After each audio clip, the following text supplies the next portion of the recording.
Hello అండి, అందరికీ welcome to our channel. MRO Indumati కథకు స్వాగతం. ముందుగా మీ అందరికీ ఒక చిన్న రిక్వెస్ట్ అండి. ఈ కథను అంతటిని పూర్తిగా వినిన తర్వాత మీకు నచ్చినట్లయితే తప్పకుండా లైక్ చేయండి. అదేవిధంగా దయచేసి సబ్స్క్రైబ్ చేసుకుని ఎంకరేజ్ చేయగలరండి. ఈ కథకు సంబంధించిన మిగిలిన అన్ని పార్ట్స్ కూడా మన ఛానల్లో ప్లేలిస్ట్లో సేవ్ చేయబడి ఉన్నాయండి. ఒకవేళ మీకు ఇంట్రెస్ట్ అయితే కనుక వెళ్ళి చెక్ చేయొచ్చు. మరిక ఆలస్యం చేయకుండా కథలోకి వెళ్దాం. MRO Indumati part 32. మండపంలో ఉన్న బంధువులు అందరూ కూడా ఎంఆర్ఓగా ఇందుమతి సెలెక్ట్ అయిందని తెలిసిన తర్వాత వాళ్ళు ఏ విధంగా అనుకుంటారు అనేది ఇప్పుడు చూద్దామండి.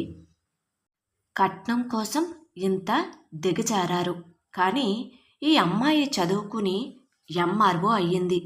సత్యనారాయణ పరువు నిజంగానే నిలిచింది.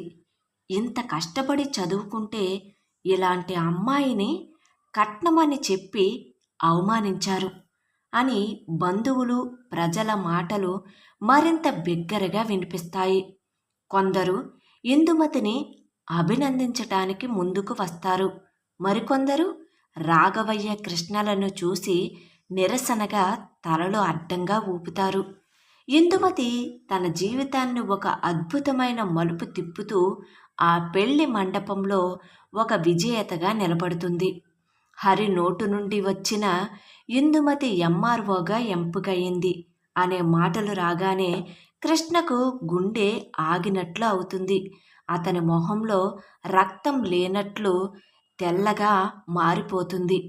20 లక్షల కట్నం డిమాండ్ చేసిన కొద్దీ క్షణాలకే తనకి కాబోయే భార్య ₹1,00,00,000 విలువైన ఉద్యోగం సాధించిందని తెలియటం అతనికి ఊహించని షాక్. అతను సిగ్గుతో పశ్చాత్తాపంతో తలదించుకుంటాడు.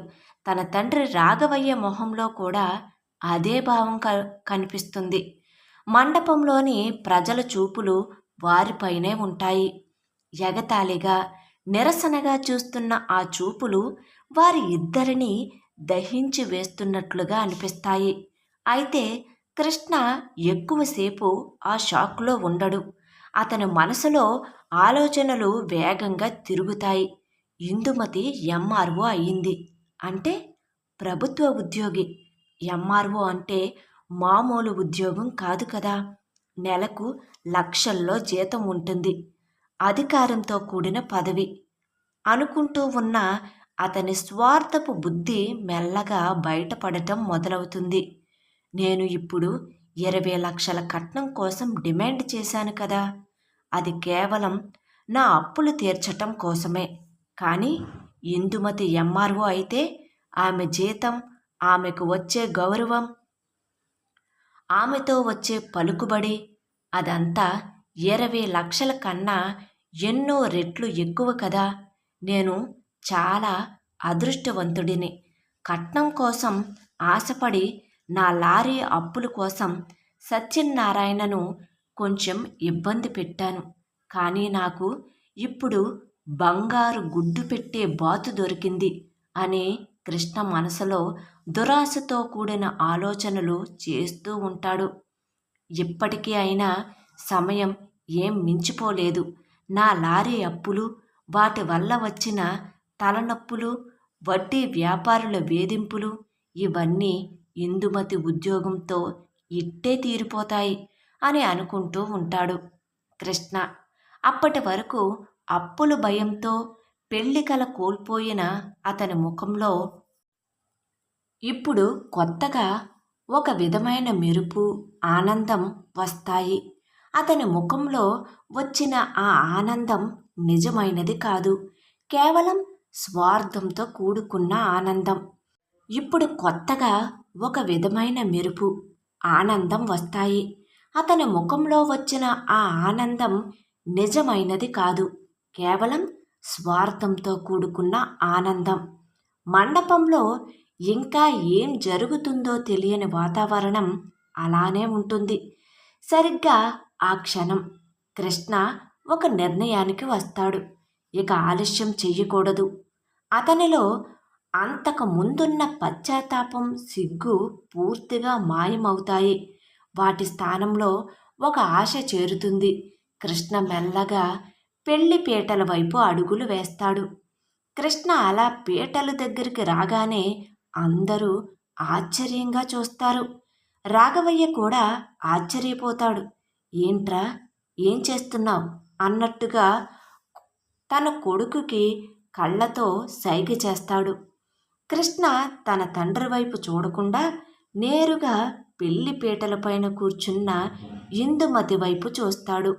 అతని ముఖంలో అప్పుడు మళ్ళీ ఒక బలవంతపు చిరునవ్వు కనిపిస్తుంది. కానీ ఈసారి ఆ చిరునవ్వులో ఒక విధమైన స్వార్థం, విజయం సాధించిన గర్వం కనిపిస్తాయి. అతను ఇందుమతి ప్రక్కనే మెల్లగా పెళ్లి పీటలపై కూర్చుంటాడు. కృష్ణ పీటలపై కూర్చోగానే పురోహితులు అయోమయంగా చూస్తారు. అప్పటి వరకు పెళ్లి ఆగిపోయిందని, కట్నం డిమాండ్ చేశారని అందరికీ తెలుసు. ఇప్పుడు కృష్ణ వచ్చి పీటలపై కూర్చోవటం ఏమిటి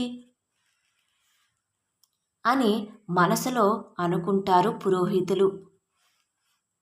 పురోహితుడు మెల్లగా, నాయనా, ఏంటి, పెళ్లి జరిపించమంటావా అని అడుగుతారు.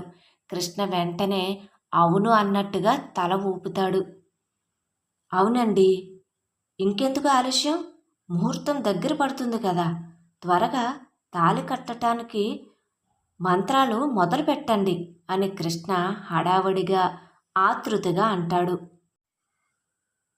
కృష్ణ తాళిని తన చేతిలోకి తీసుకుంటాడు. అతని చేతిలో తాళి ఉన్నా అతని మనసులో ఇందుమతి ఎంఆర్ఓ ఉద్యోగం, బంగారు గుడ్డు పెట్టే బాతు, ఇలా అన్నీ కలగలిసి ఉంటాయి. అతను తాళిని జాగ్రత్తగా పట్టుకుంటాడు. తన కళ్ళ ముందు ఇందుమతి అందం, ఆమె సాధించిన విజయం, ఆమెతో రాబోయే సుఖాలు అన్నీ కృష్ణ కళ్ళ ముందుకు మెరుస్తాయి.